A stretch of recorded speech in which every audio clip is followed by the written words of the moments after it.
Hey you, yes you, welcome back to another episode of Hot News. Hope you enjoyed your Wednesday. It's now Thursday. That's how days work. They continue to march on like the ever-ticking clock. So let's go ahead and talk about the tick-tock of the clock of the GPU release cycle, because I'm sure you're going to want to know when you're going to be able to get your hands on an RTX 30 series GPU, and it looks like we have some information in the pipeline that's actually indicating as to when these are going to come out. So it looks like we're not going to get all of the cards at once. Actually, NVIDIA typically doesn't do this anyway, so it's not a huge surprise, but it looks like we're going to get a gradual launch between September and November. It is possible that we might get an announcement of these cards sometime at the end of this month with regards to Gamescom, considering the fact that Turing, the RTX 20 series, was announced August 20th at the day before Gamescom, so it could possibly stand to reason that August 26th of this year we could potentially hear the announcement of the RTX 30 series. However, if not, there's tons of information indicating that we could potentially have the announcement or the release date of the RTX 3080 and 3090/3080 Ti, whatever you want to call it, coming out on September 17th. Then following that, we'd get the RTX 3070 sometime in October, following by the RTX 3060 in November to come out right before the holiday season to make sure that NVIDIA has the entire gamut of GPUs done before they actually hit Black Friday. So you can see here, Video Cards has a great breakdown on when we're expecting this stuff to happen. An announcement of the 30 series this month, the release of the 30 series September 17th, with the 3070 following in October, and then the 3060 following in November, which would be a change from the 20 series where the 2060 wasn't announced and released until January. So we'll have to wait and see if this is obviously true, but we're getting that much closer to these 30 series cards coming out, and there's more information about what's going on with the 20 series, because it looks like the 2070 Super has been discontinued in order to make way for the 30 series and get these all out of the supply chain before they launch their next series of cards. So it looks like basically 2070 and on up is going to be discontinued at this point. The 2060 obviously doesn't need to be discontinued at this point, or its super variant,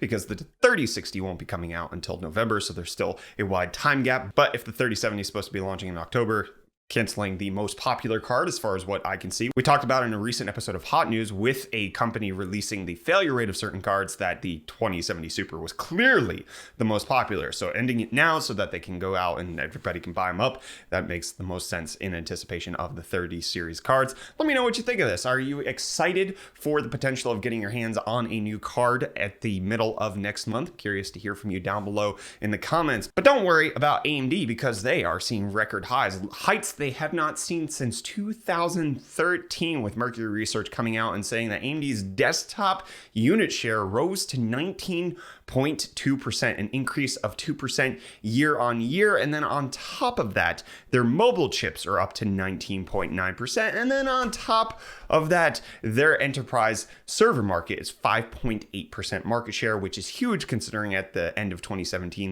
they were only at 0.8%. AMD continuing to hit records that they set previously and continuing to soar higher than anybody ever knew possible. I did. I believed in them. AMD believed in themselves, which is how they're doing this.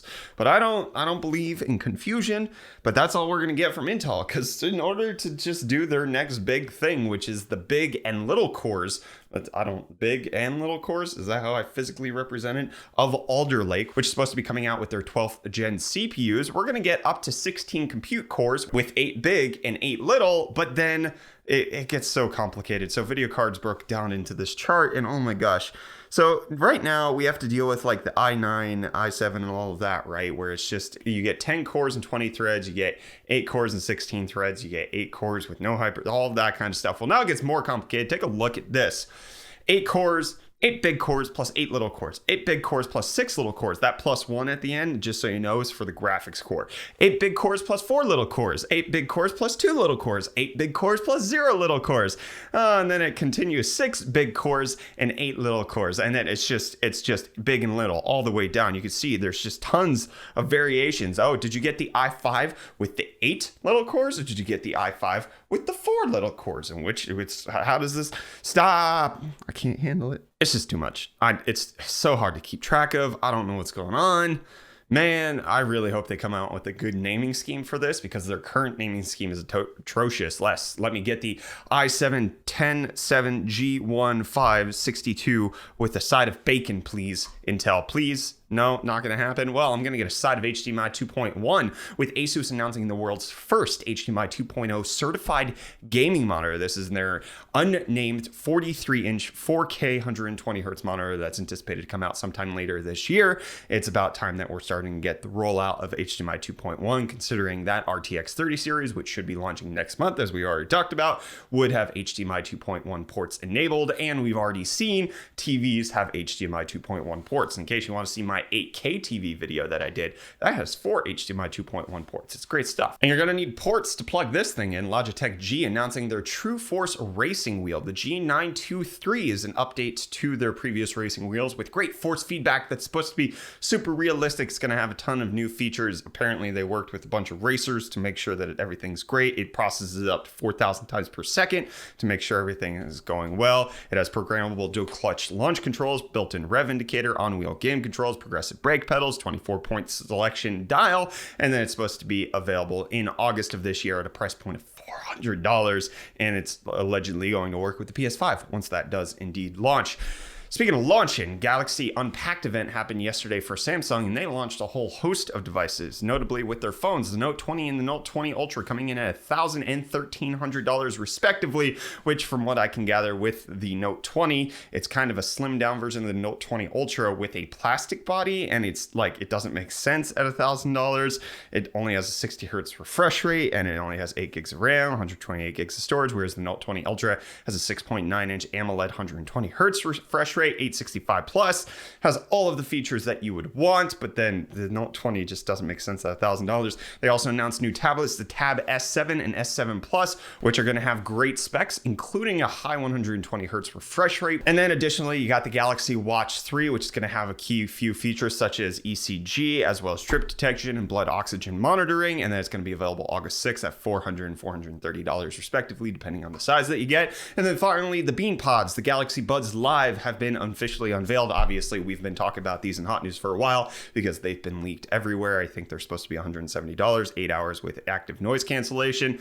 And then lastly, the last big thing they showed off was the Galaxy Z Fold 2, which from what I can gather is essentially everything everybody wanted the original Galaxy Fold, but now it's here. It has a 7.6 inch screen where the primary display is also like takes up the entire front frame, 120 hertz refresh rate, 4,500 milliamp hour battery, available September 1st. And they're going to have more information at the Fold 2 event on September 1st. So Fold 2 looks to be pretty good. Note 20 Ultra at $1,300 is apparently a really great flagship. The Note 20 at $1,000 doesn't make a whole lot of sense. The Bean Pods, I don't understand them, but you know, in case you want to project through your mouth with music, they're definitely going to be the way to go. And just the last little quick update, Samsung announcing that they're going to provide at least 3 major Android updates with all of their flagships since the Galaxy S10, rivaling the support that Google provides for their Pixel devices. So this is a good move by Samsung, continuing to provide support on their devices. Apple obviously has longevity with their phones as well. So, I mean, Samsung's just kind of catching up here, which you need to catch up with playing Pikmin 3, because I guarantee you didn't do it because it was on the Wii U. And now Nintendo is bringing Pikmin 3 Deluxe to the Switch on October 30th so that you can play that game that you missed. And in case you feel like you're going to miss out on Xbox Live Gold, don't you worry. You're not going to miss a thing because Microsoft coming out in a statement saying it's not going anywhere, okay? We have no plans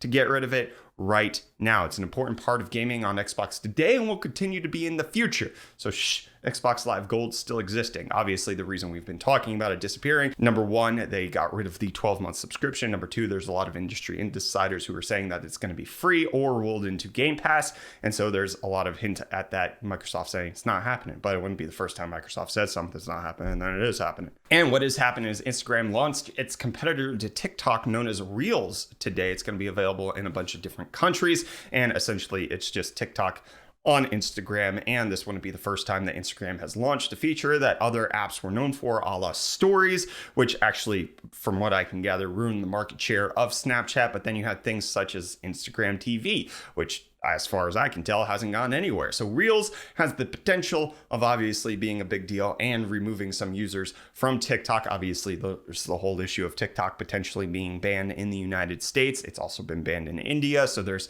several reasons for Instagram to be able to succeed with a TikTok-like experience, but I'm not so sure that they're actually going to be able to do that. We'll obviously just have to wait and see how it plans out. Do you plan on uploading your TikTok content to Reels? Let me know down below in the comments. Let me know if you are excited for Walmart's Amazon Prime competitor, Walmart Plus, which, why do we have to call things Plus? What is it? Snapdragon 865 Plus, Disney Plus, Walmart Plus. Can't we just call it what it is? Walmart free delivery, Snapdragon 865 faster, Disney streamer, something like that. I don't know. Anyways, this service was supposed to launch at March of April or this year, got delayed until July because of the coronavirus, and it looks like it's being delayed even further. It's supposed to be $100 a year for the subscription. You get same-day delivery for groceries and other goods. I would totally sign up for this if this could mean that I could get products delivered. No, I totally wouldn't. I wouldn't.